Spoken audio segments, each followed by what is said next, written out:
Hello tout le monde! J'ai beaucoup d'énergie en ce début de podcast. Il n'y a rien qui va dans ces débuts de podcast. Franchement, il faut vraiment que j'arrête. Non, mais c'est ça qu'on aime. Je pense que les gens, ils aiment notre entrée en matière, toujours un peu bizarre, toujours bancale et voilà. Il n'y a rien qui est travaillé dans ce podcast, c'est important de le savoir. Non, c'est pas vrai. Hello tout le monde, j'espère que vous allez bien aujourd'hui. Enfin, on espère que vous allez bien.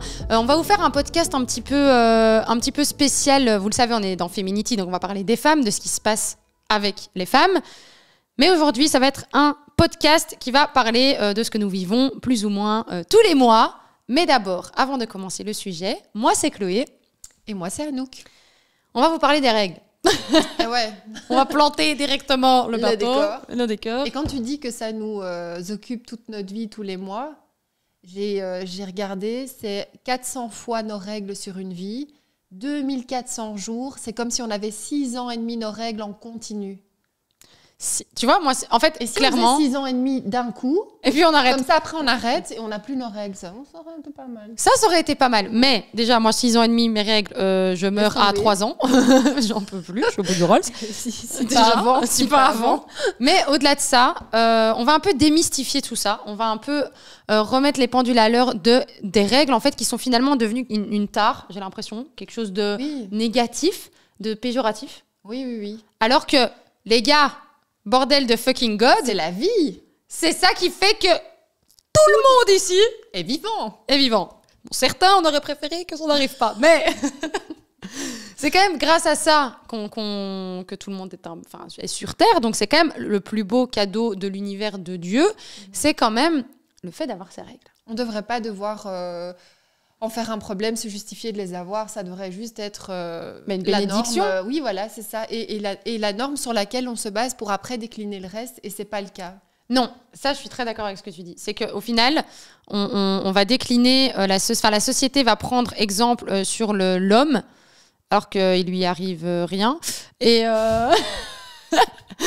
alors que si on le faisait sur la femme, du coup, ce serait vachement plus simple pour nous. Enfin, déjà, c'est facile pour eux de s'adapter à nous, bien plus que nous à eux. Je pense qu'ils ont une stabilité au niveau biologique qui est plus grande. Et nous, évidemment, parce que c'est cyclique, parce qu'il y a des changements en nous, forcément, tout ce qui va toucher indirectement à ce qui se passe avec les émotions, enfin, on va en parler, mais...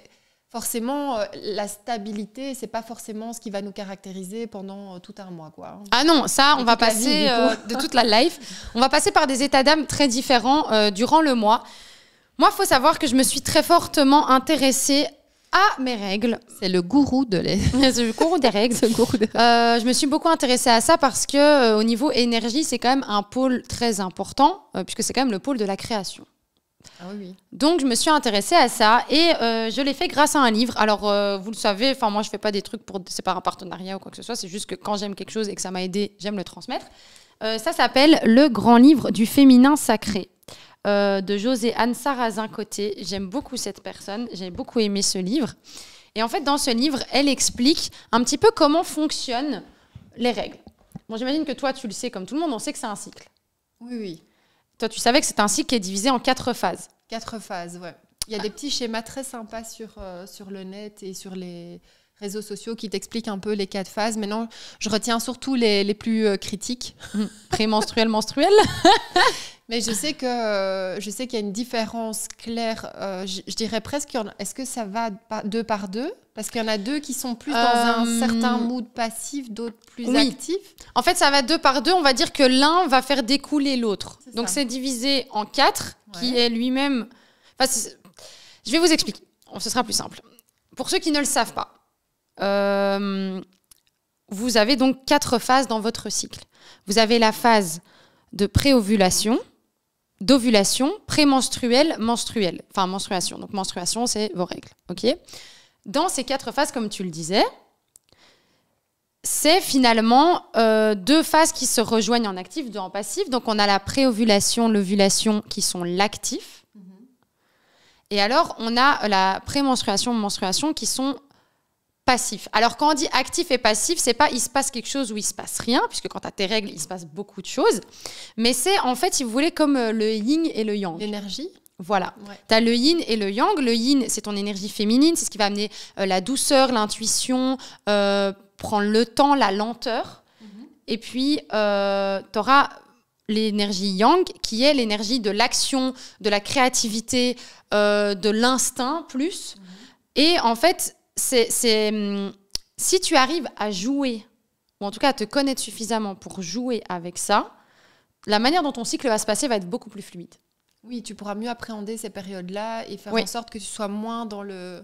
Tu te la ramasses moins en pleine gueule, comme si c'était un peu l'horreur de ta vie, quoi. Mais c'est pour ça qu'elles vont 2 par 2, j'entends pré-menstruel, menstruel, voilà. Donc, voilà, parce qu'en fait, l'une va découler de l'autre. C'est ça. C'est un peu... Et d'ailleurs, on dit que les règles, en fait, sont reliées au cycle lunaire. Faut savoir, tes règles... Enfin, moi, en tout cas, j'ai beaucoup de chance. J'ai mis des années à me connecter, bizarrement, à la lune, au cycle lunaire par rapport à mes règles. Quand c'est... moi, en général, j'ai mes règles pendant la pleine lune. Et je suis en ovulation pendant la nouvelle lune. Et donc, en fait, c'est chaque fois aussi un chemin d'énergie qui se passe. Et ce qui est hyper intéressant, c'est que, par exemple, quand tu es en préovulation, comme tu viens d'avoir tes règles où tu avais un peu une descente d'hormones, etc., tu n'es pas vraiment en confiance, en fait, en préovulation, petit à petit, tu recommences à reprendre la confiance. Tu recommences à prendre la confiance et en fait, ça te permet d'arriver au moment où tu as l'ovulation, où finalement, tu as des phéromones en fait, qui se créent naturellement pour attirer l'homme. Et toi, tu es au max de ta confiance en toi, au max de l'action, finalement, de la créativité. Ce qui, en fait, quand c'est hyper logique, ce qui te permet, en fait, quand tu es en ovulation, d'attirer l'homme et de procréer. Mais oui. Pour créer la vie. Et donc, ça reste un processus très naturel, finalement. Hein. Oui. En fait, oui. C'est super bien fait. Et en fait, tu sais qu'il est même dit que pendant les 2 premières semaines, donc la préovulation, ovulation, ça devrait être la semaine où tu te donnes à fond dans ton travail, dans tes projets, en fait, que tu es vraiment dans l'actif de fou. Et que les 2 semaines qui suivent, donc ta semaine de prémenstruation et menstruation, en prémenstruel, tu peux avoir beaucoup de sauts d'humeur. Par contre, tu es très dans ton intuition. Il faut le savoir. La prémenstruation, c'est génial parce qu'en fait, tu es en observation de fou et tu es connecté à ton intuition. Et donc, ça te permet en fait d'analyser ce qui se passe autour de toi, mais sans faire une prise de décision parce que tu es trop émotionnel. Ça, c'est sûr. C'est ce que j'allais dire. Il y a quand même... Tu vois, tu es en observation. Et en fait, il est conseillé qu'à ce moment-là, quand tu es en prémenstruel, menstruel, que tu sois du coup dans ton yin, donc dans ton côté lent, doux, que tu te calmes, que tu prennes des bains, que tu fasses des choses pour toi qui te font du bien, tu prennes soin de toi. Plus cocooning, quoi. Plus cocooning parce que ton corps est en train de travailler. Et évidemment, il est en train quand même d'expulser, au-delà de ça, même des mauvaises énergies, parce que c'est vraiment un travail d'expulsion. Et c'est ça que je trouve qui est génial, c'est que quand tu es en menstruation, tu es considéré au niveau des... Ça rejoint un peu les saisons, c'est comme si tu es en hiver. Oui, c'est ça. Et en fait... L'hibernation. Tu es en hibernation. Et au même titre que quand tu es en ovulation, tu es en été. Et on a tous remarqué qu'en été, on est tous chauds. Pump it up, c'est tu vois, tout le monde a envie de séduire, ouais, peut-être même tu as plus de libido, plus faire l'amour, tu as envie tu vois, tu as plus confiance en toi, tu as envie... Eh bien, c'est pareil. Et tout est ultra connecté. Moi, ça m'a fascinée. Mais on dit avoir ses lunes, apparemment, dans certains pays, au lieu de dire j'ai mes règles, on dit j'ai mes lunes. Donc, et c'est tellement vrai. Donc, je pense que clairement, là, c'est un bon exemple. Mais avoir conscience de ça, ça nous permet de mieux prévenir. Je pense que je vais te le piquer, ce petit bouquin. Avec plaisir, vraiment, vraiment. Franchement, parce que mieux se comprendre, ça permet vraiment de mieux vivre les règles qui sont, malgré tout, pas toujours, enfin, on va dire pas agréables. Hein. C'est quand même un mauvais moment à passer. C'est sûr que c'est un mauvais moment, mais je pense parce qu'on nous l'a aussi amené comme un mauvais moment. Je pense qu'il y a aussi... Après, ça fait mal. Il y a chacun ses douleurs. Il y a de l'inconfort et pour chacune, il y a des personnes qui souffrent beaucoup plus que d'autres. On le vit toutes de manière très différente. Donc, je sais que pour certaines, c'est presque il faut être alité. Écoute, tu tombes dans les pommes. C'est de l'endométriose. Enfin, la plupart en général qui ont ça, elles ont de l'endométriose, qui est malheureusement une maladie qui n'est pas assez reconnue, qui n'est pas reconnue partout. Il y a beaucoup de traitements qui peuvent être lourds. D'ailleurs, la plupart ne trouvent pas de traitement et même au-delà de ça ne trouvent même pas le fait que c'est une endométriose. Donc c'est très très très compliqué et ça doit vraiment être horrible parce que moi personnellement, je vais vous dire la vérité, j'ai mes règles là maintenant à l'instant. Voilà. Comme ça. Et j'ai mal de tête.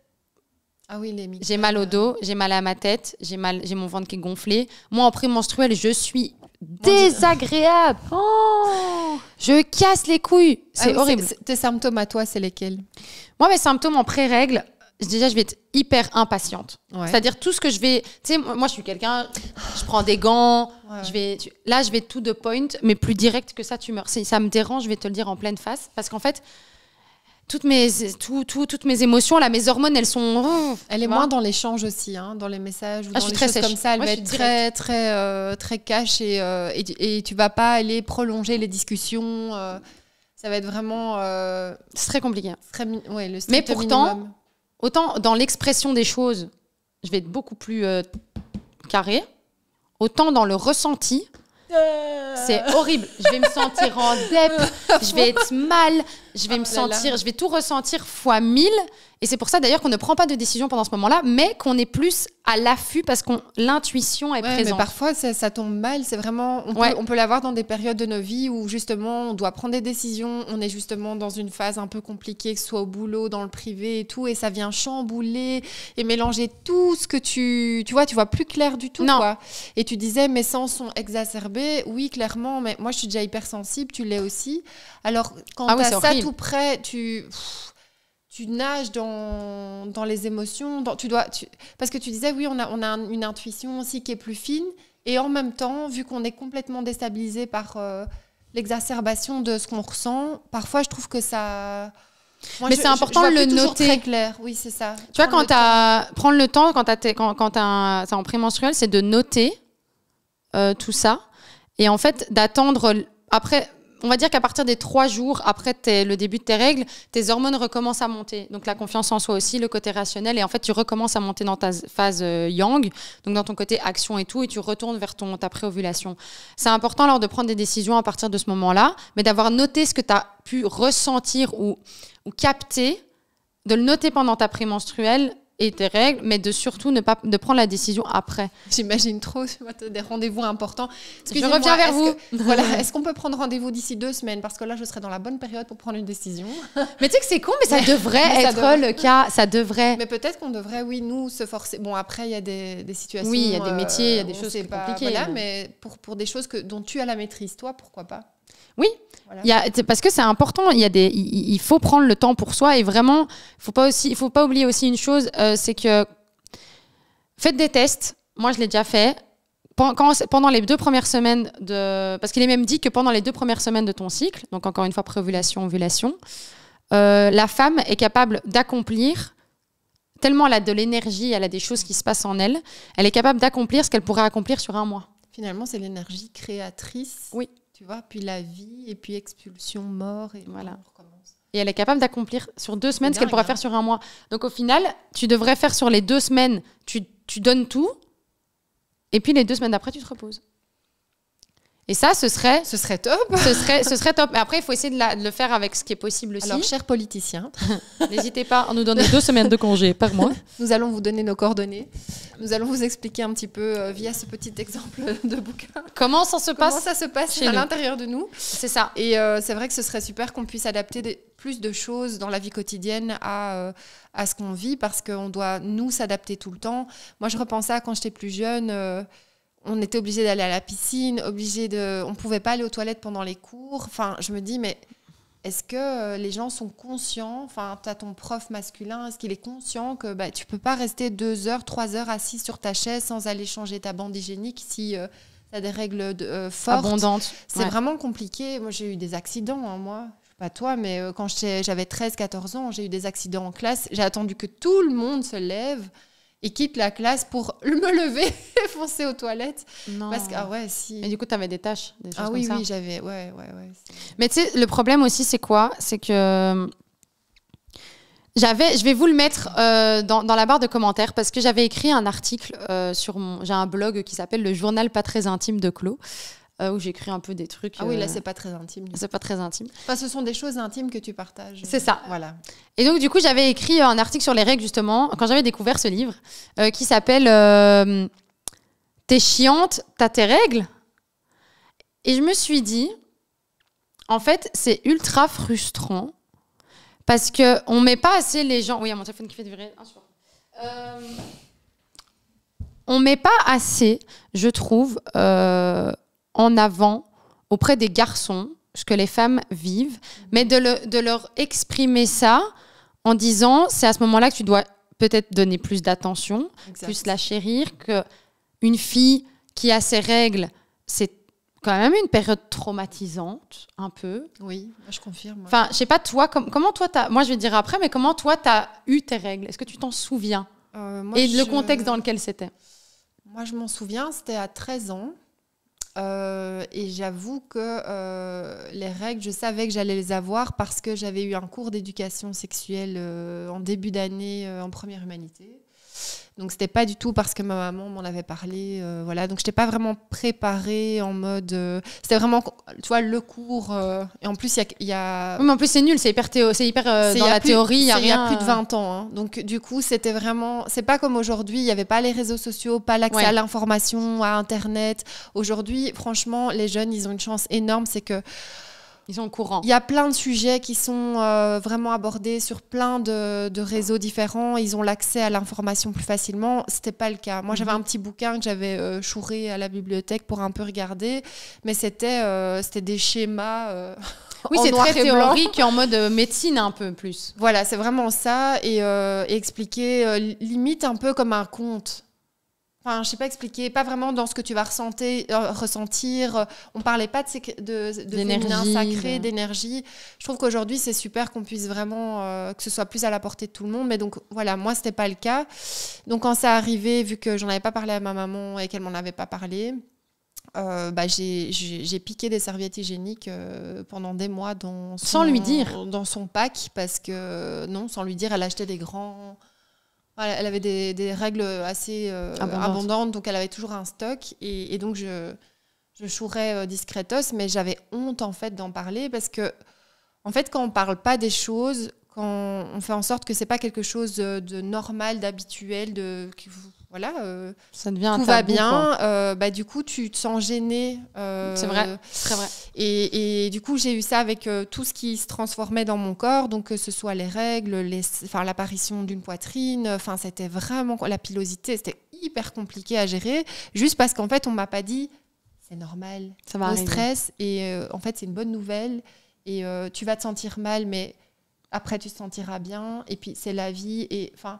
Je sais pas, j'avais juste besoin peut-être d'être rassurée et d'avoir au moins des clés pour pas me sentir perdue, quoi. Et bon, j'ai des copines qui ont été réglées beaucoup plus tard, donc en plus j'étais dans les premières, donc j'étais un peu larguée, j'avoue. Donc c'est quelque chose que j'ai beaucoup, tout comme mes seins, je planquais derrière des énormes pulls, mes règles, je les cachais jusque quand elle a capté que je les avais, quoi. Elle a commencé à capter, mais voilà, c'était pas... Aujourd'hui, ma fille, elle a 9 ans et même si on n'est pas rentré dans le détail, puisque les petites filles ont leurs règles de plus en plus tôt, question d'hormones présentes dans ce qu'on mange, ce qui nous entoure, dans les déodorants, dans tout ce que tu veux. Aujourd'hui, elle m'a déjà posé 2-3 questions et moi-même, quand je vois des choses, je n'essaye pas de cacher. Il n'y a pas de tabou. Moi, avec ma maman, c'était tabou. Et donc, elle sait des choses que moi, même à 13 ans, je ne savais pas. Donc, voilà. Bon, sans en faire trop, encore une fois, je trouve qu'il faut garder une part de... Voilà, ça viendra en temps voulu, mais elle ne va pas être saisie le jour où ça va lui arriver, quoi. Mais parce que ça fait un peu peur, tu vois. Enfin, moi, par exemple, j'avais ma maman, j'avais beaucoup de chance, elle me parlait... Moi, ma mère, elle m'a toujours parlé de tout très ouvertement. Bon, parfois un peu trop, mais sur ce sujet-là, c'était sympa. Petit équilibre des deux, ça aurait été pas mal. Mais maman, one love, on t'aime. Françoise et Marie-Louise, on vous aime. De vous deux. C'est son anniversaire à ma maman. C'est vrai? Ouais. Ah, bon anniversaire. Voilà. Du coup, ma mère, elle m'a un peu expliqué plus de choses, etc. Mais c'est bizarre parce que je sais pas si vous, les filles, vous avez ce souvenir. Moi, je me rappelle exactement qui était là, où j'étais, comment ça s'est passé, quoi. J'étais aux toilettes. J'avais une pote à moi, bizarrement, qui habitait chez nous pendant une période, qui était là. T'avais ma mère dans le salon. C'est quoi ce doigt levé? Arrête un peu. Pardon. Tu fais ça devant les auditeurs. Pardon, je me fais exprès. Donc, j'étais aux toilettes et là, en fait, c'est arrivé, quoi. C'est arrivé et j'ai vu du sang et je me suis fait genre, waouh, Ouais, et puis les premières, elles sont impressionnantes parce qu'on dirait que t'as un morceau de ton corps qui part. Qui part avec toi. Non, mais c'est chelou. Et genre, vraiment, j'ai fait genre, maman. J'étais, maman, j'ai du sang. Il m'a dit, félicitations, chérie, t'as tes règles. Comment ça, félicitations? C'est une blague. La malédiction. T'es sérieux, quoi? Ouais, non, c'était. Et puis voilà. Et puis au final, elle m'a appris. Elle m'a dit, bah voilà, maintenant, tu peux utiliser soit des serviettes. Ah oui, parce qu'il y a ça aussi, les gars. Ah oui. Est-ce qu'on va en parler ou on va peut-être faire un peu des tours qui vont repartir, mais vous connaissez nos podcasts maintenant. Alors, à cette époque-là, nous avions le choix entre des serviettes hygiéniques et des tampons. Oui. Qui sont tous deux avec des composants ultra cancérigènes et super dangereux pour nous. Allô? Ouais. Et en plus payant, parce que c'est même pas remboursé par la sécurité sociale. Payant et hyper cher. Putain, mais il y a des paquets de serviettes, c'est entre 5 8, balles. Ouais, et attends, il y a les paquets un peu genre pour la nuit où tu vois, parce que voilà, besoin que ça tienne plusieurs heures. Always. Moi, je vois 8, 9, 10 balles, je me dis, mais on va où Déjà, et alors en plus, ça te met des parfums pour pas que ça sente, mais c'est très mauvais. C'est très mauvais. Il y a des filles qui ont fait des chocs septiques avec des tampons, elles sont mortes. Une meuf, je crois que j'avais une fille de 16 ans ou 14 ans, je sais plus. Enfin, je veux dire, déjà, juste ça, je trouve ça fou, déjà qu'on doive le payer, de deux, que ce soit pas du tout, enfin que ça coûte super cher, c'est pas du tout remboursé, c'est pas notre faute.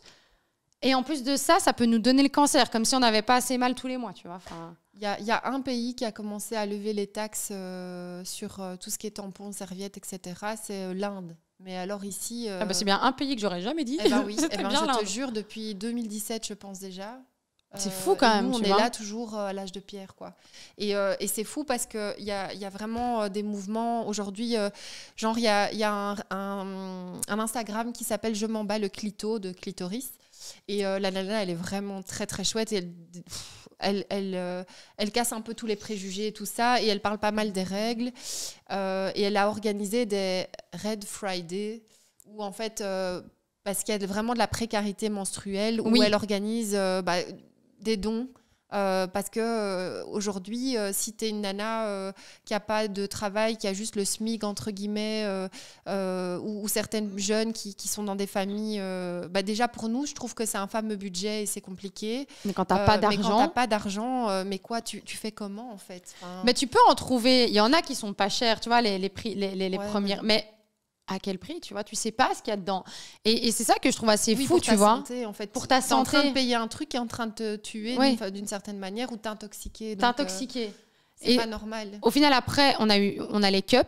Oui. Bon, après, la cup, c'est quand même pas le truc le plus pratique de l'année, j'ai envie de vous dire. Après, parce qu'il faut quand même la laver. J'ai jamais essayé. Mais le truc, c'est que si t'es chez toi, c'est une chose, mais sinon, il faut la laver. Oui. Et du coup, moi, personnellement, dans ce que je me retrouve le mieux... Les culottes menstruelles. Ça a été mon bonheur, mais ça coûte une blinde. Oui, mais ça commence aussi à se démocratiser. Oui, parce qu'il y a de plus en plus de marques. Moi, je l'ai pris. Moi, c'était au début de ça. J'en ai même vu chez Primark. Hein. Oui. Donc, ça commence. Oui. Moi, c'était au début que ça se vendait. Je suis contente pour ma fille parce qu'elle me disait, quoi, ce machin, je dois me le mettre dans... Parce qu'il faut quand même se dire un truc. Ouais, c'est un peu choquant. Si elle a ses règles à 10 ans, comment tu ne connais pas ton corps? Enfin, tu vois, quand tu as eu des relations sexuelles, quand tu apprends à découvrir ton corps, mais à un âge où tu n'as pas eu de relation sexuelle. Moi, ma première relation, c'était 17 ans. Donc, entre 13 et 17, moi, mon corps, c'est no man's land. Hein. Je ne savais pas du tout. C'était genre... Et je vais te raconter un truc. Enfin, je vais vous raconter, du coup. C'est que la première fois que j'ai essayé les tampons, j'ai niqué toute la boîte. Les 36 y sont passés. Et ça fait mal, aucun qui est rentré dans mon vagin. Alors pourquoi? Parce que j'avais aucune idée d'où il était. C'est que je me disais, il est quelque part entre mon anus et... C'est où le trou, madame? Et l'orifice pour faire pipi. Non, mais en plus de ça, t'es crispé. Mais et les gars, quand tendu. Alors il y a tout qui... Faut pas oublier, ton vagin, c'est un muscle. Ouais. Donc quand t'es crispé, ça te fait super mal de mettre ce bazar. Hein, faut savoir. Hein. Ah ouais, non, mais c'est horrible. Et si tu le laisses un peu trop longtemps pour le sortir, t'as l'impression qu'il y a ton corps qui vient avec toi. Et les gars, vous vous rendez pas compte, hein. Vous nous dites vous êtes chiante et tout. On a les hormones, les émotions, on a les tampons, les serviettes. On doit faire attention, vous devez pas le savoir. On doit se cacher, on doit pas en parler. Et on se ramasse un... t'es un peu chiante, hein. Mais toi, t'es chiante tout le temps, ferme ta bouche, tu vois. Enfin, c'est vrai ou pas? Genre, sérieux. Mais en fait, tu vas au magasin chercher un paquet de serviettes. T'as honte de le mettre juste sur le truc pour... Juste si t'es parti chercher que ça. Non, tu mets bien. Ouais, tu mets des bananes et puis tu mets un truc... De l'eau et un sneakers, quoi. Alors que tu n'as pas besoin de tout ça. Tu prends une revue et tu le caches en dessous, là, pour pas qu'on voit. Mais c'est pas normal qu'on soit honteuse d'acheter ça, quoi. Moi, la fois passée, je me suis dit, tu sais quoi, enfin, ça fait un petit temps maintenant, mais je mets des culottes menstruelles, mais ça m'arrive parfois quand j'ai des règles trop abondantes et que j'ai de prendre une serviette peut-être sur ou 2 serviettes sur ma période quand c'est trop, quand c'est les jours vraiment très abondants. Bah, la fois passée, je me suis dit, tu sais quoi, en fait, ça suffit, ça suffit. J'ai pris mon paquet de serviettes, j'ai été le déposer à la caisse, c'était un mec, j'en avais rien à foutre. J'ai pris mon paquet de serviettes dans les mains, je n'ai pas pris de sac et je suis sortie. Je me suis dit, ouais, j'ai mes règles. Oui, les gens vont voir que j'ai mes règles. Ah oui, mais écoute. Et en même temps, Dieu merci que je les ai parce que ça me permettra d'avoir des enfants un jour et Dieu merci, tu vois. Mais là encore, tu vois, tu parlais au début du podcast du fait qu'on n'a pas assez... Enfin, moi, je comprends les hommes. Ce que je veux dire, c'est que, encore une fois, autant on n'explique pas aux petites filles, ou enfin, en tout cas, moi, quand j'étais plus jeune, et maintenant ça va mieux, mais on n'explique pas forcément aux garçons bien non sûr. plus, et donc, surtout à des âges plus jeunes. Et bah oui, du coup, il y a ce dégoût du sang, ce dégoût de... Enfin voilà, ils se font une idée sur ce que c'est, mais on leur explique pas réellement ce que c'est, ce qui se passe dans le corps des femmes et pourquoi c'est beau aussi. Oui, oui. En quel poids et pourquoi c'est beau. Tout à fait. Mais du coup, tu te retrouves aussi dans des situations quand tu as un petit copain et tout ça, où parfois tu dois te justifier. Alors, tu devrais même pas te justifier. Tu es en train de te noyer dans tes... Oui, mais désolé, non, mais c'est parce que... non, mais on pourra pas faire l'amour parce que... Oui, limite, tu te regardes genre... Oh, comment ça, oh désolé. Toi, oh Mais quoi qu'en fait, il y a une nana qui disait sur un Instagram, justement, que... Bah, ça, je sais pas si toi, t'es plutôt pro ou contre, mais donc... faire l'amour pendant les règles. Faire l'amour pendant les règles. Donc, il y a vraiment du pour et du contre. En tout cas, au niveau vraiment biologique, apparemment, ça fait vraiment du bien parce que tu peux, si c'est fait doucement et dans une position confortable qui n'appuie pas sur l'abdomen et que tu es dans une phase plutôt... voilà, parce que tu peux être vraiment avec des migraines et des choses vraiment douloureuses. Donc mais c'est un anesthésiant. Mais parce que ça va réchauffer la zone et ça va pouvoir te détendre énormément. Et si tu as un copain qui est vraiment attentionné, comme on le disait là tantôt, qui va pouvoir te demander si tu te sens bien, comment le faire, comment... Voilà. Ben, apparemment, c'est... moi, je l'ai déjà fait pendant les règles, je sais pas toi, mais moi aussi. Pro, contre, voilà. Il y a des femmes qui ne supportent pas. Je crois que ça dépend un peu de ton état. Ça dépend de chacune et de chacun. Parce que bon, aussi, les hommes ont le droit aussi de dire j'ai pas envie parce que c'est pas quelque chose qui c'est normal aussi. Ça reste quand même. Le plus important finalement, c'est de faire ce qu'on a envie. Donc ça vous parle pas, ne le faites pas, ne vous forcez pas à faire l'amour. Donc je crois que le plus important surtout, c'est de faire ce qu'on a envie. On a envie de faire l'amour pendant les règles et c'est ok pour notre copain aussi, bah tant mieux. On n'a pas envie, faut pouvoir aussi... faut pouvoir communiquer là-dessus. Voilà, c'est ça. Pas de tabou, encore une fois, parce que c'est... Et se sentir obligé de le faire juste parce que... Moi, je t'avoue que voilà, c'est quelque chose qui a été problématique chez moi et qui l'est encore un petit peu. Et c'est aussi pour ça que j'ai fait certains choix au niveau contraceptif. C'est un peu nul, je sais. Mais bon, voilà. À un moment donné, je sais d'où ça vient. Mais j'ai eu vraiment des commentaires tellement... désobligeant moqueur et méchant. Moqueur de la part de ton copain? Copain, enfin... Ou ton plan, ou le gars qui t'aimait bien. Oui, j'étais plus jeune, quoi. J'avais 17, 18. Et c'est horrible, les mecs là qui savent rien à 18 ans et qui te font des remarques qui vont nous traumatiser toute notre vie. Faut vraiment faire quelque chose. Le problème, c'est que du coup, il était vraiment dégoûté à la vue du sang, etc. Et moi, j'ai tellement été mal de voir que ça le dégoûtait à ce point-là que j'ai eu l'impression que c'était moi qui le dégoûtais. Oui, tu l'as pris pour l'entièreté de ta personne. Oui, et ça a conditionné énormément le reste. Mais du coup, y a des systèmes contraceptifs qui, en continu, te permettent de ne pas avoir tes règles, de ne pas avoir cette vue du sang. Mais ce qui est très mauvais pour ton corps. Ce qui est hyper mauvais, parce que déjà, cette contraception-là, c'est... tu imposes à ton corps des hormones qui ne sont pas OK. Et c'est fou comme... j'arrivais pas à me dire ok je vais assumer ce côté-là de moi qui est féminin et normal juste parce que le problème aussi c'est de se dire qu'il n'y a pas d'autres hommes qui pourront comprendre et je suis restée bloquée avec ça, tu vois. Mais le truc c'est que je pense, pour en revenir déjà sur le fait de faire les règles ou pas pendant l'amour déjà, moi personnellement ce que moi je fais et ce que je peux conseiller, moi, pourquoi je l'ai fait, ça m'est arrivé de le faire parce que ce qui est assez fou, c'est que peut-être pas les premiers jours, mais le troisième jour, tu as une libido assez dingue qui revient parce que tu retournes en préovulation. Totalement d'accord. Donc, en fait, c'est quand ta montée d'hormones revient. Ouais. Mais moi, pourquoi maintenant, pendant mes règles, j'ai plus envie, c'est parce que j'ai plus envie, pas l'envie physique, mais l'envie dans ma tête. C'est parce que ton corps est en train d'éliminer les mauvaises énergies de ton corps. Enfin, de ce qu'il a à l'intérieur. Et ça, c'est moi, c'est juste par rapport à moi, en tout cas, où moi, je me sens bien là-dedans, c'est que j'ai envie de le laisser tranquille. J'ai envie de le laisser, surtout quand c'est abondant, j'ai envie de le laisser, en fait, pouvoir retirer les mauvaises énergies de mon corps sans déjà impacter mon copain qui... Tu sais, quand tu fais l'amour, il y a quand même un échange énergétique. Oui, tout à fait. Et que quand toi, tu libères... Là, nous en parlait. Mais oui. Et tu vois, et que quand tu libères toutes tes énergies, c'est aussi des toxines, il y a plein de choses qui sortent. Et quand tu libères aussi les mauvaises énergies, parce que c'est en train de se régénérer, façon de parler, chaque mois, en fait, tu te régénères. Pour moi, le fait que tu aies un échange énergétique avec ton mec à ce moment-là, c'est comme si limite, tu lui donnes tes mauvaises énergies.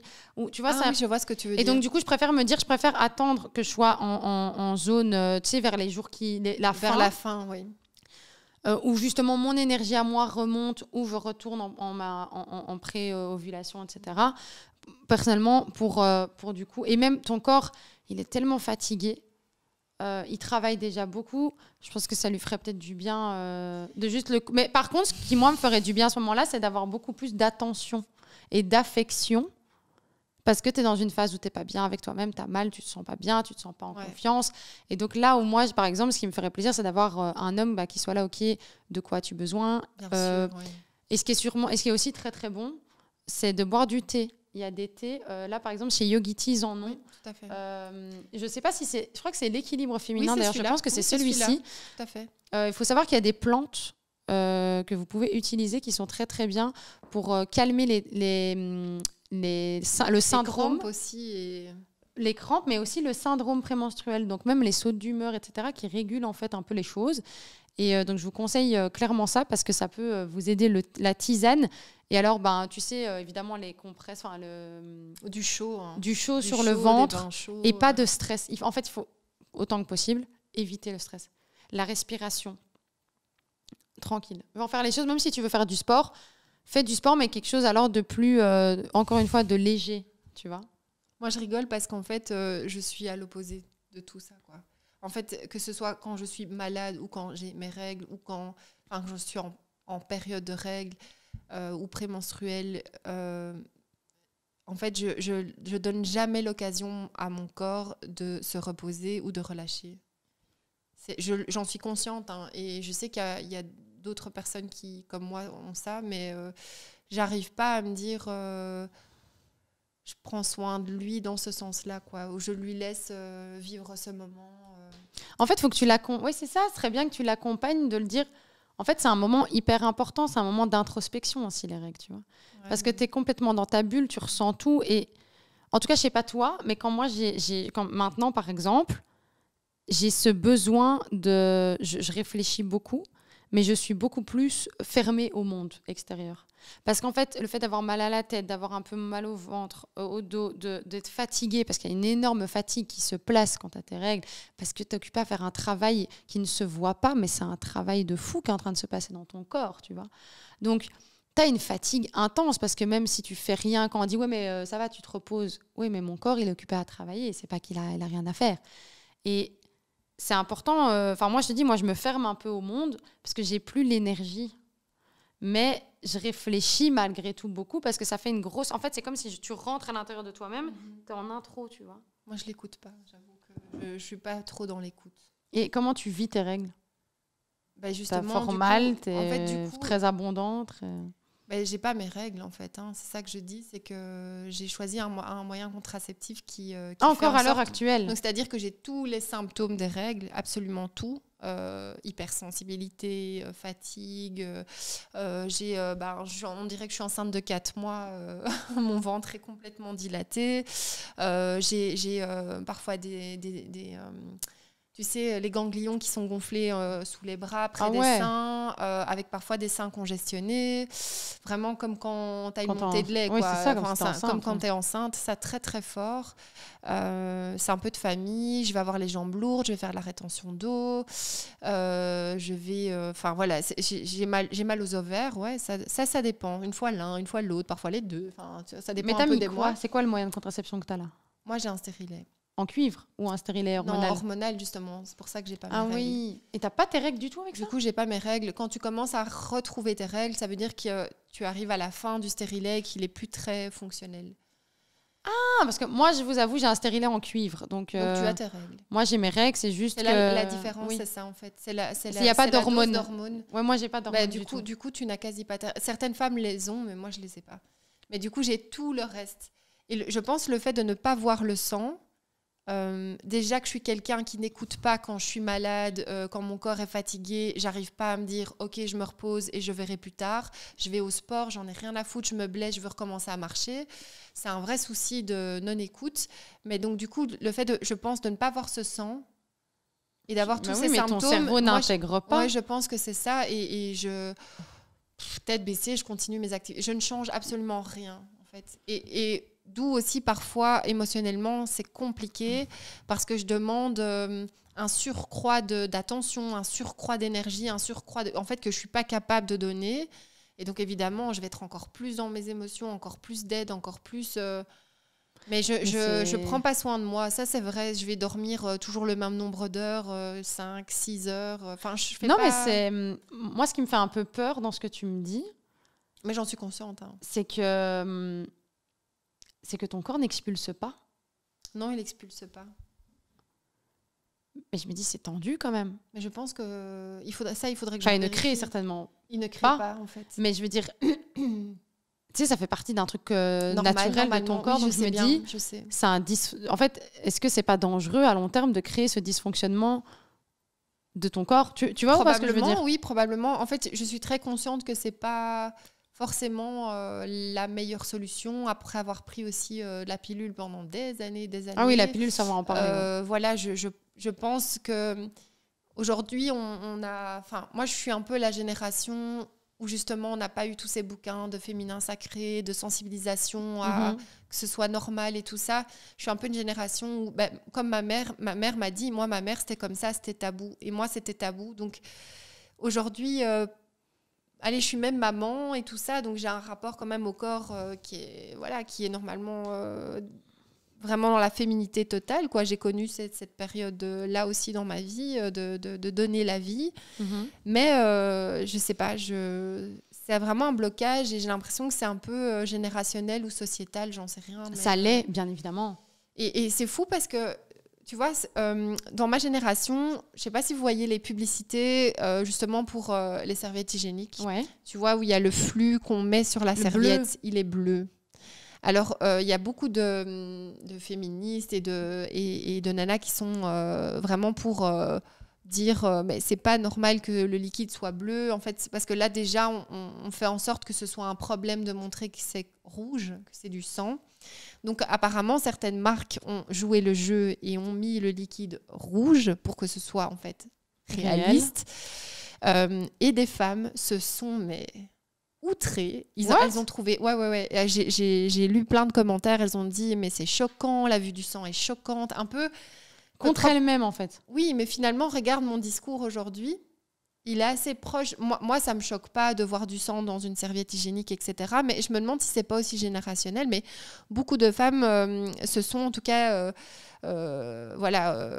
choquées et on dit non, mais il faut censurer. Faut censurer parce que ça va pas. C'est pas quelque chose qu'on peut montrer. Et donc il y a mais je trouve qu'il y a une différence entre là-dessus. Et il y a certaines marques qui jouent le jeu et d'autres qui écoutent plutôt parce que ça reste commercial, hein, évidemment. Oui, d'écouter l'avis du consommateur. Ont décidé de quand même censurer et de ne pas mettre le sang. Mais après, moi, je trouve qu'il y a montrer et exhiber. C'est deux choses très différentes. Mais là, on montre juste un principe d'absorption. C'est montrer, oui. Tu vois. Mais moi, ce que je comprends pas, c'est... Oui, une femme, elle a le droit d'avoir une tache de sang sur son pantalon. Ouais. C'est gênant.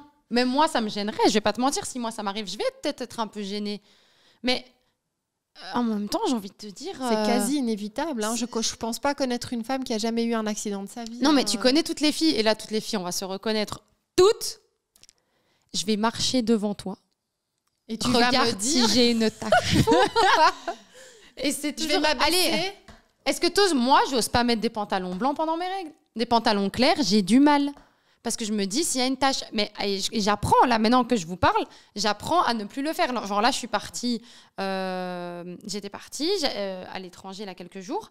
J'avais mes règles, j'avais mes culottes de règles et j'ai mis un pantalon blanc. Et je me suis dit... Balek, j'ai envie de m'habiller en blanc. Là, je vais me forcer à m'habiller en foncé parce que j'ai mes règles.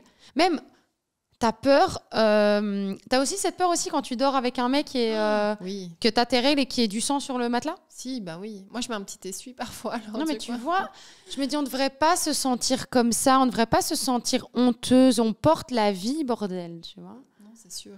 Enfin, tu vois, les règles, c'est sympa. En fait, les règles, quoi? Les règles, c'est bien quand il faut faire des enfants, quand la progéniture est là, quand tu peux dire ah, c'est mon fils, c'est ma fille, mais c'est pas bien quand ta femme, quand ta femme, ta fille, peu importe, quand elle est pas bien, quand elle a mal de tête, quand il faut lui acheter des tampons, ou quand il faut investir pour des culottes de règles, ou quand elle est un peu chiante.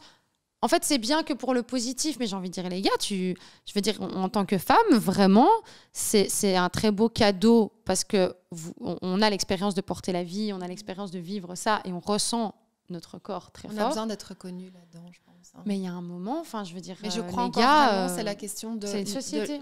Et l'ignorance, la non-information. Tout à fait. Parce qu'une fois que tu comprends ça, mais je suis sûre que l'homme qui entend le discours, il aime sa femme, jamais il va avoir un discours comme ça. Parce que le thé chiante. Non, mais non. Waouh, tu vois. Oui, mais tu vois, le problème, c'est que ça rentre dans les mœurs et même les femmes l'utilisent, quoi. Oui, t'as envie de dire oui. Bah oui. Je suis chiante. Et quoi? Oui. Et alors? J'ai mes règles. Tu te souviens, on en avait discuté un petit peu en off en disant que avec ce spectacle, les hommes viennent de Mars, les femmes de Vénus. Ouais. Et qu'on avait dit, mais tu vois quand même Vénus, c'est nouveau la déesse de l'amour, de la sensualité. Enfin, vraiment. Et alors, quand elle est représentée, c'est toujours... Enfin, voilà. Alors qu'en fait, nous, quand on dit on est lunatique...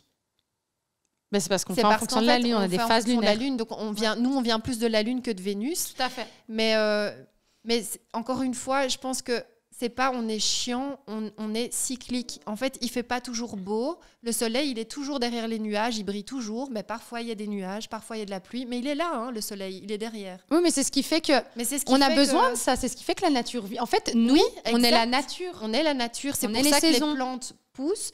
Et elles ont besoin de ce moment où il pleut, où il n'y a rien, où c'est stérile. Mais le soleil est toujours là. Pousser. Et nous, ça fait partie de nous. Oui. Voilà, donc on est la nature. Cette image, elle est un peu poétique, mais en même temps, elle explique vraiment bien que ça fait partie de nous et qu'on n'est pas des chiantes, quoi. Non, on est juste, comme tu dis, on est cyclique, on est saisonnière, on est lunaire, lunatique. Oui. Et ça reste la beauté, parce qu'on le dit, vraiment, c'est comme dans la nature. C'est pas péjoratif. Si les fleurs ne fanent pas pour après se régénérer et pour après de nouveau pousser, ben, tu n'auras pas chaque fois des nouvelles fleurs, des nouvelles choses, et c'est magnifique, c'est magique. En fait, c'est limite la magie de la vie, elle est dans ça, et au final, on est bien plus proche de la nature, presque. On est au plus proche de la nature. Tu l'as dit là tantôt, la femme nourricière, la femme, c'est la vie, c'est elle qui donne la vie. Donc, cette renaissance, c'est la mère créatrice. Moi, c'est normal. Donc, en ça, on a notre petite mort tous les mois et c'est normal que ça ait des incidents sur notre... on fait un deuil tous les mois d'une partie de nous. Totalement d'accord, c'est vraiment ça. Et les hommes, vous ne pouvez pas évidemment le comprendre, c'est normal, mais vous êtes linéaire. L'homme est linéaire, l'homme il est constant dans son... Et Dieu merci. Non mais c'est vrai, parce qu'encore une fois, comme on parlait avec Mala aussi, mais ça nous fait du bien. On est une complémentarité. Exact, ça nous fait du bien. Nous on est comme ça, eux ils sont comme ça, et c'est cool. C'est parce qu'ils sont lunaires qu'ils vont pouvoir nous dire qu'on est lunaire. Pardon, excuse-moi. Qu'ils sont solaire, je pense. Non mais tu disais aussi linéaire, excuse-moi. C'est parce qu'ils sont linéaires aussi qu'ils vont pouvoir nous dire qu'est-ce que tu as besoin, qu'est-ce que je peux faire pour t'aider. Oui. Comment je peux être là pour que tu te sentes mieux. Et rationnel aussi. Mais oui, ça nous fait du bien. Parce que si on était avec un compagnon qui lui-même avait son cycle et qui était peut-être à l'opposé de nous... bonne chance, les gars. Bonne chance. Hein. Je pense que la nature, elle est bien faite aussi. Oui, bien sûr. C'est La compréhension. Oui, et un minimum d'information. Oui. Mais je pense que quand il y a l'amour, même si certains hommes n'ont pas eu peut-être comme moi, parce que question de génération, question de où tu nais, des parents que tu as eus, si c'est tabou ou pas, je crois qu'à partir du moment où nous, on prend ce temps aussi de leur expliquer, parce qu'on peut aussi se braquer tout de suite en disant « Oui, mais t'as rien compris, non, je suis pas chiant. » Mais le problème vient des femmes aussi. Voilà, c'est ça. Qui elles-mêmes ne respectent pas leur cycle. C'est vrai. Tu sais, comme tu disais tout de suite, les femmes qui se sont braquées en mode non, pas de liquide rouge, la vue du sang, c'est dégueulasse. Si déjà toi, tu penses comme ça, comment tu veux que ton mec ne pense pas autrement? Pourquoi c'est pas dégueulasse quand ça sort de ton bras, quand tu t'es blessé? Et pourquoi c'est dégueulasse juste parce que ça sort d'en bas, en fait? Parce que c'est censé, je sais pas, parce que c'est censé être sexualisé, du coup tout d'un coup plus. Moi, je suis pas d'accord avec ça. Mais pourquoi quand tu baises avec ton gars, c'est pas un problème? Ça, tu vois? Et tu fais tous les trucs du monde à ce moment-là. Tu fais la totale, tu lui fais le sang. Mais le sang, alors... le sang, non. Excuse-moi, en quoi c'est plus... Mais ça l'est pas. Bah non, ça l'est pas. Et c'est pour ça, moi je te dis, je suis ultra d'accord là-dessus. Je pense que le problème, il vient des hommes, enfin pas des hommes, mais de la société patriarcale. Encore une fois, on en parle souvent, mais c'est une réalité. Mais de la désinformation, ça c'est vrai. Mais au-delà de ça aussi, peut-être des femmes on devrait aussi à un moment donné être un peu plus ancrées dans nos règles, enfin dans la femme en fait qu'on est, dans notre féminité, encore une fois. Elles-mêmes sont impactées par la société. Et bien sûr. Voilà, comme on parlait des stéréotypes, en fait tu nais dans les stéréotypes, tu les gardes oui, on te met la honte. Et toi-même, parfois, tu es convaincu par certaines choses et tu vas dire à ta fille... tu veux une poupée rose ou tu vois, en fait on va être on se rend pas compte c'est ancré, c'est vraiment en nous et on les remet même plus en question. Et donc quand une femme s'offusque, elle se rend même pas compte du côté complètement déconnecté, quoi, de dire mais enfin c'est naturel, quoi, c'est juste ce qui coule dans tes veines et qui fait que tu es debout, hein. Oui, mais c'est pour ça que connecte-toi. Je pense vraiment l'important c'est de se connecter à son corps. Et justement là on va parler de la pilule. Ouais. Moi personnellement j'ai pris la pilule et j'ai pris une très très forte parce que moi j'avais des règles j'ai toujours des règles très abondantes. J'ai pris la comment elle s'appelait, Médiane. Tu sais que quand on dit les règles abondantes, en fait moi ça m'a toujours fait rire parce que je crois que je sais plus, il y a plusieurs années j'avais lu un truc comme quoi je crois qu'ils avaient mesuré le nombre de c'est pas super abondant. Et c'est pas super abondant. Enfin en vrai c'est pas, si on met le liquide, je crois que c'est même pas ce verre, quoi. C'est même pas ce qui reste dans mon thé, en fait. Mais c'est parce que ça remplit vite une serviette, quoi. C'est ça. Donc c'est hyper impressionnant. Alors, et alors surtout quand tu le sens qu'en une fois, tu sens que c'est parti en une fois. Tu sens que ça coule. Ouais. Et c'est fou. Mais t'es dans une situation, t'es en train de parler... T'es en réunion. Et tu sens et tu fais... Ok, tout va bien. Oui, parce que ça aussi, vous vous rendez pas compte, les garçons et les filles, vous savez de quoi on parle. Ça se passe, quoi. Tu le sens quand ça coule. Genre, t'es en discussion normale, mais sauf que toi, à l'intérieur de toi, t'as senti le... Voilà. Donc, tu te lèves après ta réunion, tu serres les fesses si tu vas aux toilettes. Mais tu penses à deux choses Tu penses à plein de choses. Et c'est ça. Et moi, personnellement, la pilule, je l'ai pris, c'était la Médiane, je pense que ça s'appelait, mais genre, c'est une pilule super forte. Plein d'effets secondaires. Plein d'effets secondaires, plein d'hormones, bazar. C'était n'importe quoi. J'ai grossi. J'ai pris de la poitrine, j'étais très contente, mais sauf que j'ai pris de partout en même temps. Ça m'a permis par contre de ne pas passer par l'acné, mais encore une fois, ce qui est un fait naturel, et n'oubliez pas les filles, quand vous prenez la pilule, vous ne passez pas par l'acné, mais quand vous l'arrêtez, elle revient, parce que c'est un fait naturel. Donc tu peux, encore une fois, c'est comme tout médicament, tu ne traites pas la cause, tu traites juste une conséquence. Donc quand tu l'arrêtes, la cause est toujours présente et tu la récupères en pleine gueule. Donc voilà. Mais donc moi j'avais pris la pilule de mes 14 ans à mai 24, je pense.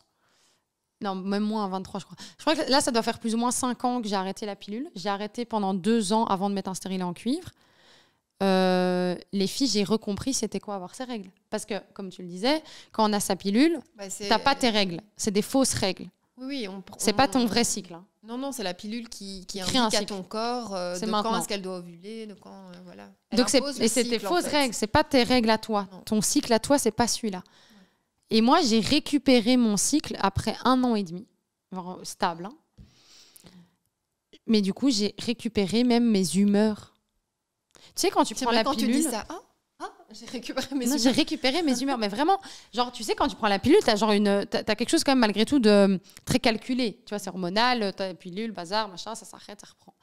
Là, en fait, je me suis retrouvée moi. J'ai retrouvé mon intuition. En fait, c'est ça. J'ai arrêté la pilule, j'ai retrouvé mon intuition. Parce que je me suis reconnectée à mon corps. Mon corps a dû se reconnecter à moi. J'ai fait un travail énergétique. J'étais vraiment ancrée, je réfléchissais, je sentais. Là, maintenant, Dieu merci, avec ce travail, j'ai fait, mais je sais te dire, bon là, maintenant, j'ai mes règles, donc je le vois, mais je sais te dire quand je suis en ovulation. Ouais.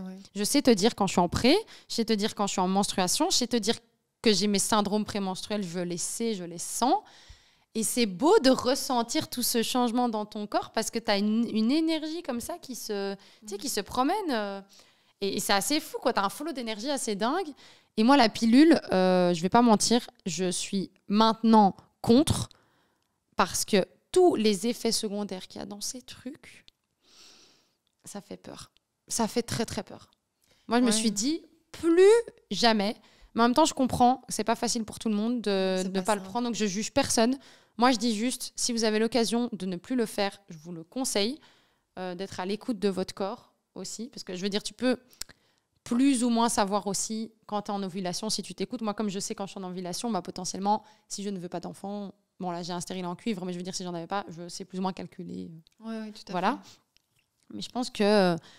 En tout cas, moi, la seule solution que j'ai trouvée, c'était le stérilet en cuivre parce que je voulais pas d'hormones. Et en même temps, je me suis dit, bon, je vais essayer de trouver un moyen de peut-être contrer aussi pour des enfants. Mais c'est vrai que si on avait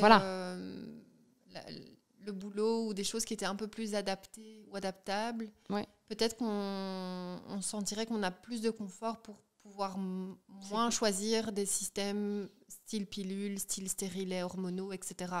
C'est vrai que là, quand t'es parti de la merde, quoi. En fait, oui, vraiment. Mais c'est vrai que quand je dis confort, c'est pas une question que je suis fainéante ou que je suis, tu vois.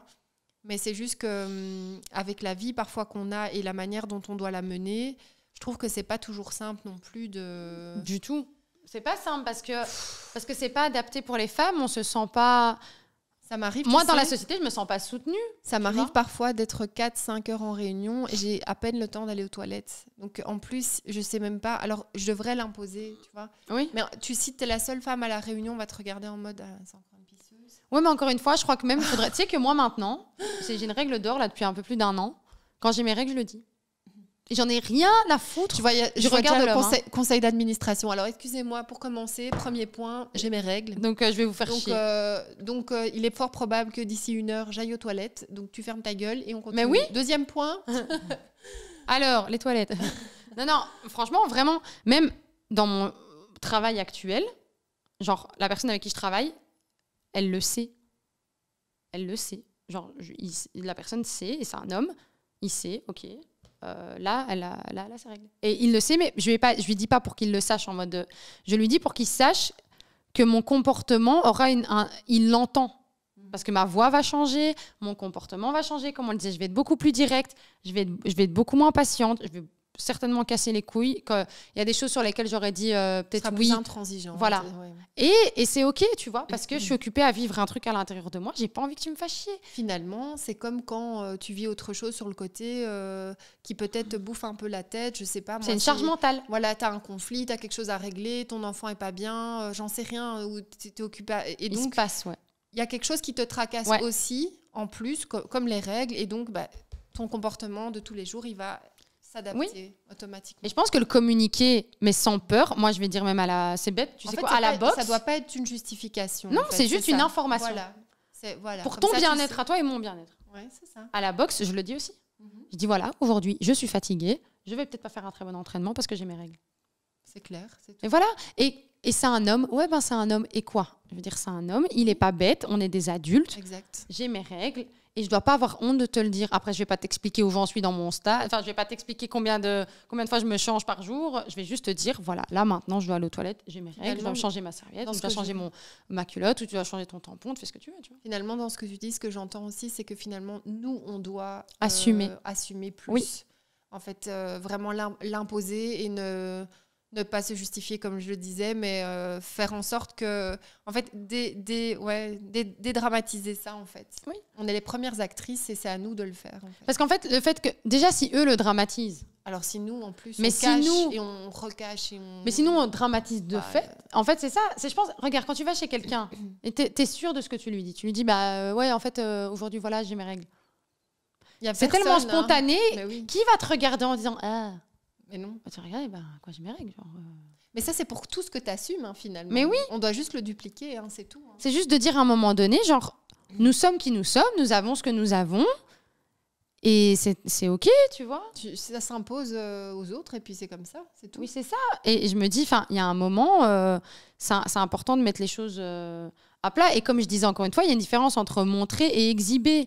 Il y a une différence entre donner une information et lui expliquer tout ce qui est en train de se passer dans les détails. Tu vois, il y a informer et détailler. Il y a montrer, il y a exhiber. C'est des choses différentes. Mais c'est quand même pas normal qu'on en soit arrivé... j'avais vu qu'il y avait des œuvres d'art un peu trash, trash, encore une fois, c'est pas trash en vrai, mais qui peuvent justement heurter les personnes qui, comme la nana qui est choquée qu'on voit un liquide de couleur sang dans une publicité Nana ou Always, des artistes qui en ont dit ok, mais ras-le-bol, quoi. Et donc elles ont représenté normalement une œuvre d'art plus traditionnelle comme il y a quelques centaines d'années. C'est pas des choses conventionnelles qu'on va montrer. Enfin, on va pas montrer ça, quoi. Maintenant, ça fait depuis qu'on est dans plutôt la phase contemporaine de l'art, tout est prétexte pour un petit peu choquer et déconstruire les préjugés. Et t'as des nanas... Vraiment, elles ont fait des trucs assez sympas parce que tu connais les Anglais arrivent. C'est une expression qui dit, c'est en France, on dit les Anglais arrivent. Ça veut dire que tu vas avoir tes règles. Ok. Elle a représenté. Non, c'est une photographe, donc c'est une vraie paire de fesses d'une nana couchée sur le ventre. Ouais. Et entre ses jambes, il y a tous des petits soldats anglais qui sortent de ses fesses entre ses jambes. Mais je trouve ça. C'est un clin d'œil. C'est pas. Tu vois, c'est pas trash, en fait. Elle garde des belles images, mais pour dire que c'est des choses qu'on montre pas normalement, même en art, quoi, tu vois. Mais moi, par rapport à ce sujet-là, moi, je me dis, je sais pas si c'est forcément obligé de le montrer. Pour moi, ça peut être un peu de... Comme on n'en parle pas et que c'est tabou, il faut exhiber le truc parce qu'il faut créer un choc. C'est le principe de l'art contemporain, évidemment. Tu vois, c'est le principe de choquer. Moi, par exemple, à ce niveau-là, dans plusieurs discussions qu'on a eues par rapport à d'autres choses, pour moi, c'est pas nécessaire. Moi, ce qui est juste nécessaire, c'est de se dire, on peut parler des choses de manière informative et pour justement que tout le monde se sente bien. Moi, le fait de mettre des trucs qui choquent... Après, l'image, elle n'est pas choquante, c'est ça que je te dis, c'est qu'elle a fait en sorte que ça reste une belle image. Oui, mais qu'on comprenne ce que c'est. Voilà, un peu comme Stromae, quand il fait la chanson Tous les mêmes, il parle des ragnagnas et de la vision de l'homme par rapport à ça. Il dit... il y a tout un passage sur les règles, mais en chanson, c'est rare qu'on va en parler. Comme dans l'art, c'est rare que tu vas voir une paire de... Il y a une autre photo où tu vois une nana super jolie dans un appart tout blanc. Et alors, elle a les jambes croisées. Et en fait, tu vois qu'il y a du sang qui coule le long de sa jambe. Tu vois, et c'est un truc... Mais l'image est belle, en vrai, tu vois. C'est pas pour choquer. Je pense que de plus en plus, si ça permet de dédramatiser... Pourquoi pas, tu vois? Je sais pas. Moi, je t'avoue, je sais pas si c'est la meilleure des manières de dédramatiser.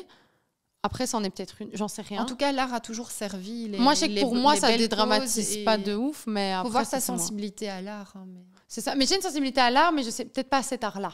Voilà, c'est ça. Oui, bon. Tu vois? Mais après, voilà, si ça peut aider, chacun fait ce qu'il veut. Parce que d'ailleurs, il dit, attends. D'ailleurs, la vie, c'est des enfants. Mais on va la mettre en fond, non?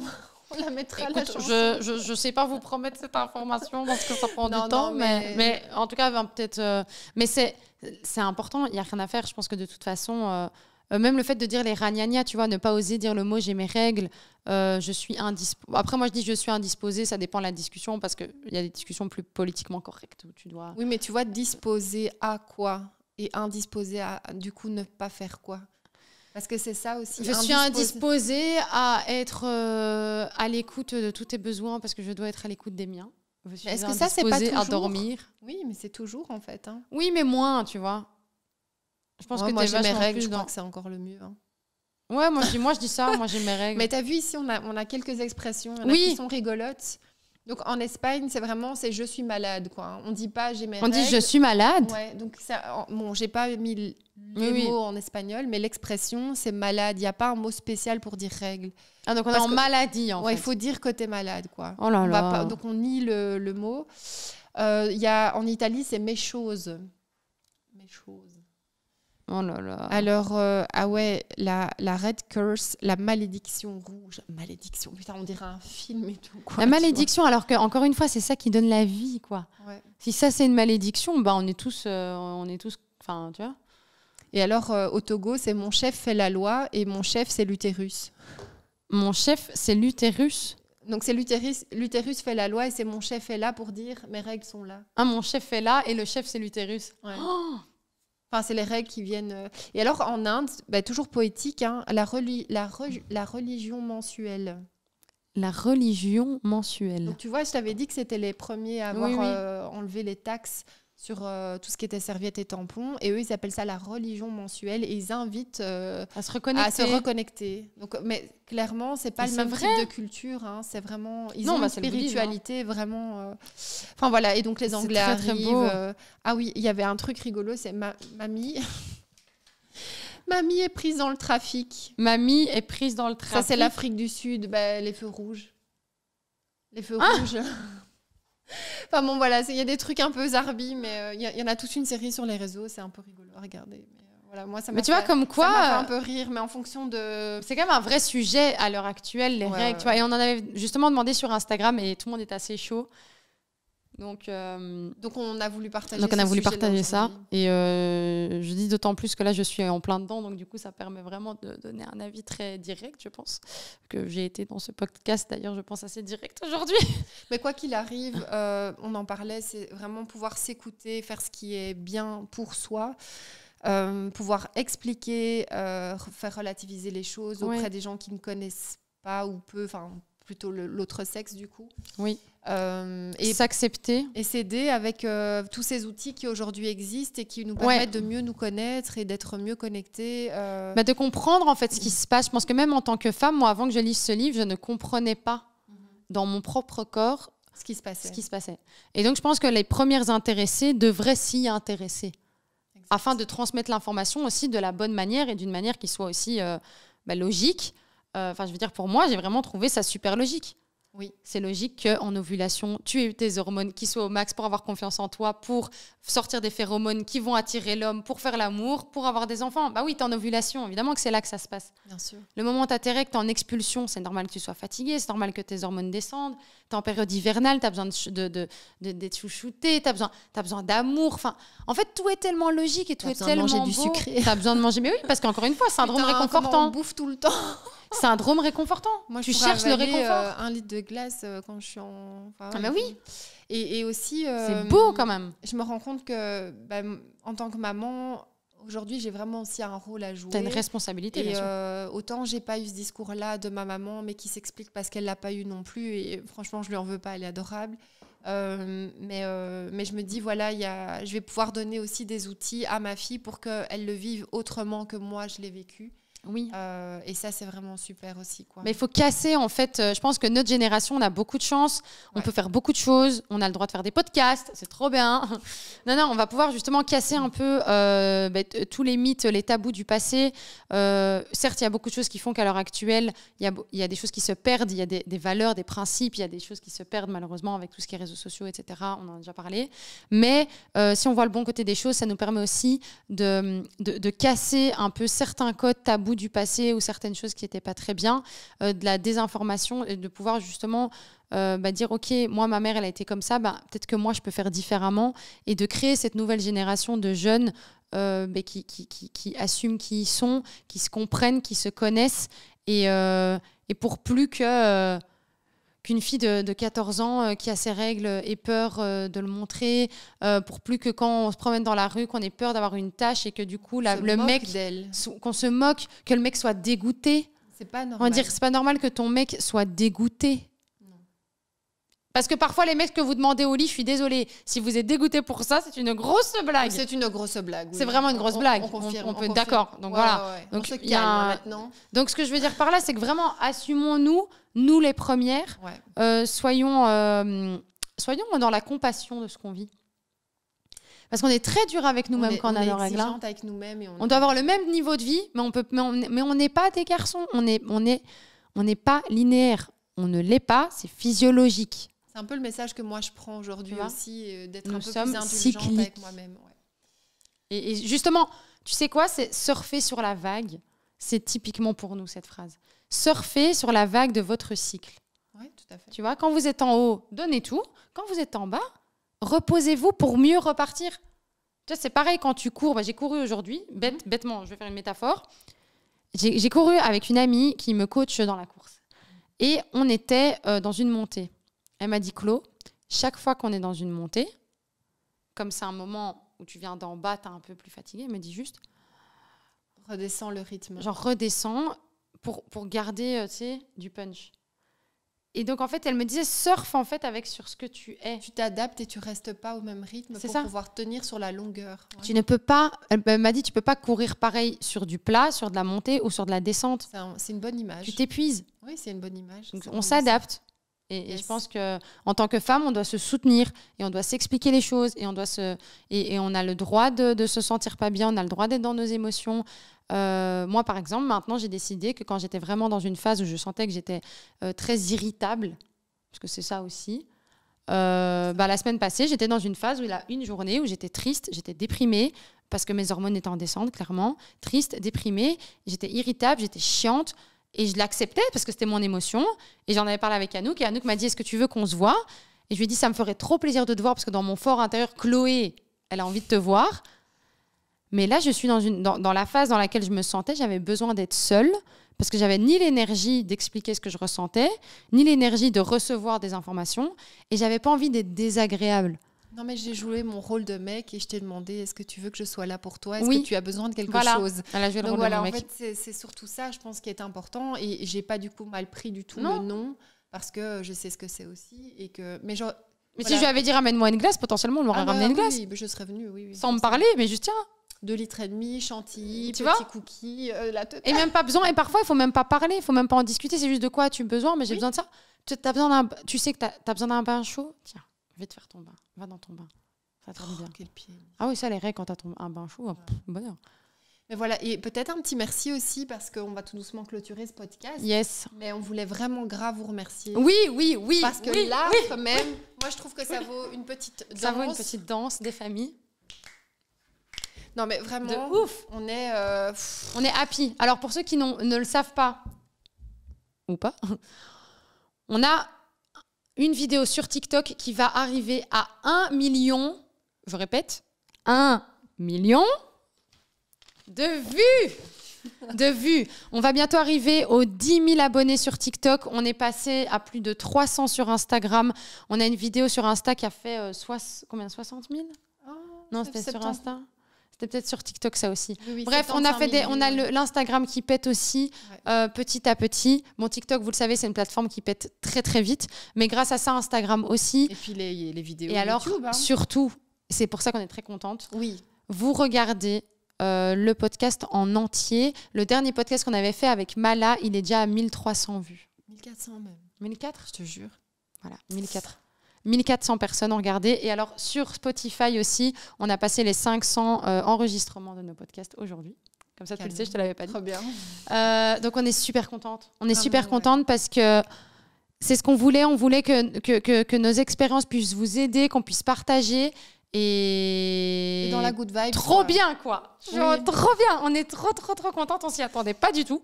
Mais on travaille dur pour. On s'y attendait pas, mais on travaille dur pour que ça arrive. Oui, avec beaucoup d'amour. En tout cas, on voulait vraiment vous remercier parce que ça nous touche vraiment et c'est un projet qui nous tient vraiment à cœur. Yes. Donc continuez. En fait, le mot de la fin, ça va être ça. C'est continuer à nous soutenir. On partage, on like, on met un commentaire si on aime bien. Allez voir la vidéo sur YouTube. Mettez des commentaires sur YouTube. Likez sur YouTube. Parlez-en autour de vous. Parlez-en autour de vous. Si vous pensez que quelqu'un doit entendre ce podcast. Pour une thématique en particulier ou de manière générale. En fait, envoyez-nous de la force parce que vous savez à quel point ça nous aide. Déjà pour avoir d'autres invités, pour avoir d'autres sujets, pour avoir... même juste le fait d'avoir un peu de... Ça nous fait du bien, en fait. Oui, de se dire que tout ce qu'on fait, ça sert à quelque chose. Donc, même si nous, on kiffe le faire, au moins, ça nous aide. Donc, merci à tous. Passez une super bonne journée, soirée, peu importe quand vous voyez le podcast. On vous fait plein de gros bisous. Et on vous dit à bientôt. Bisous tout le monde.